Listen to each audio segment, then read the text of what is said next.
Muzain, Universitas Swadaya Gunung Jati. Pada kesempatan kali ini saya akan memaparkan materi tentang organisasi pembelajaran atau pembelajaran organisasi. Pada video kali ini saya akan membahas tentang organisasi pembelajaran. Apa sih organisasi pembelajaran? Mari kita bahas. Organisasi pembelajaran mendorong penguasaan pribadi dan menumbuhkan umpan balik terbuka. Dan untuk melihat masalah dan peluang di semua tingkatan, beberapa berpendapat bahwa organisasi pembelajaran menarik dan mempertahankan lebih banyak bakatnya.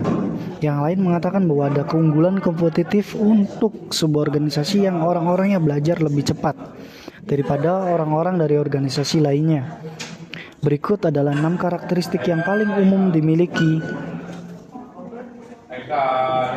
Yang pertama, mereka menghargai budaya terbuka. Organisasi pembelajaran mendorong semua orang untuk berbagi informasi, mengakui kesalahan, dan terus berlatih, memberi dan menerima kritik yang membangun. Setelah masalah ditemukan, mereka mencoba memahami akar permasalahannya dan memperbaikinya. Untuk mencapai budaya seperti itu, dinding batas dihilangkan, informasi dibagikan, para pemimpin menunjukkan sisi manusianya.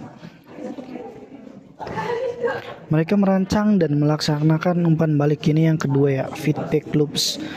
Beberapa mengadakan survei di mana orang-orang menilai diri mereka sendiri, rekan-rekan mereka, dan bos mereka. Karyawan di hotel bintang 5 meminta pendapat mereka. Sekolah-sekolah top dapat merekam para guru sehingga nantinya mereka bisa belajar sendiri. Beberapa bahkan membuat umpan balik sebagai upaya tim. Sebelum ada proyek baru, mereka semua berkumpul untuk memulai sesuatu. Setelah proyek, mereka bertemu untuk berbagi dan apa yang telah terjadi. Untuk memecahkan masalah, mereka mempromosikan penguasaan pribadi. Ini yang ketiga ya, personal mastery. Karyawan berusaha mencapai penguasaan pribadi di bidangnya masing-masing.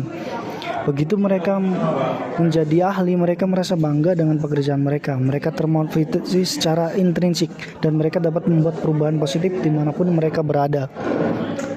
Misalnya, pembersih mungkin munculnya dengan ide tentang cara menghemat air, dan seorang akuntan tentang cara menghemat biaya bank. Tugas bos adalah menghubungkan semua pakar dan memberikan arahan. Mereka merancangkan kegagalan dan intelligent failure. Mereka tidak menghabiskan waktu untuk membuat asumsi di atas kertas. Sebaliknya, mereka menciptakan apa yang disebut produk yang layak minimum. Prototipe sederhana dengan hanya fungsi inti. Ini kemudian disajikan kepada pengguna sedini mungkin untuk menguji apa yang mereka pikirkan, karena itu tidak sempurna. Bahkan teman memberi pendapat jujur mereka.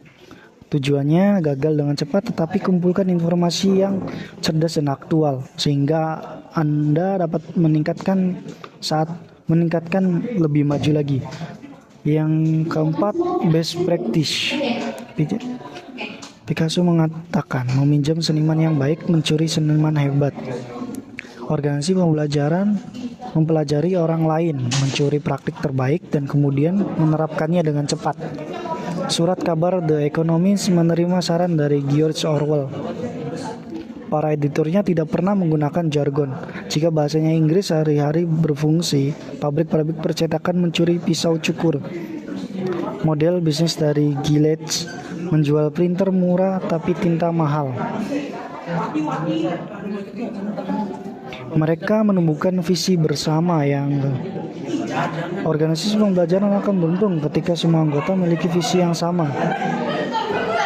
Dengan begitu, karyawan bisa mengerti pentingnya peran mereka, menghubungkan titik-titik dan mengembangkan pemikiran sistem. Ketika tujuan jelas, peraturan bisa dijalankan dan orang-orang dapat membuat tolak ukur keberhasilan pribadi mereka sendiri. Ini mengurangi birokrasi, otoritas, dan korupsi. Penjual dan penulis Lar pernah menulis, satu-satunya hal yang lebih buruk daripada melatih orang dan membiarkan mereka tidak melatih mereka dan membiarkan mereka tertinggal di sebuah organisasi pembelajaran pendidikan terjadi sebagai produk sampingan dari bekerja sama. Karena semua orang belajar dari satu sama lainnya untuk beradaptasi dengan apapun yang mungkin terjadi di masa depan.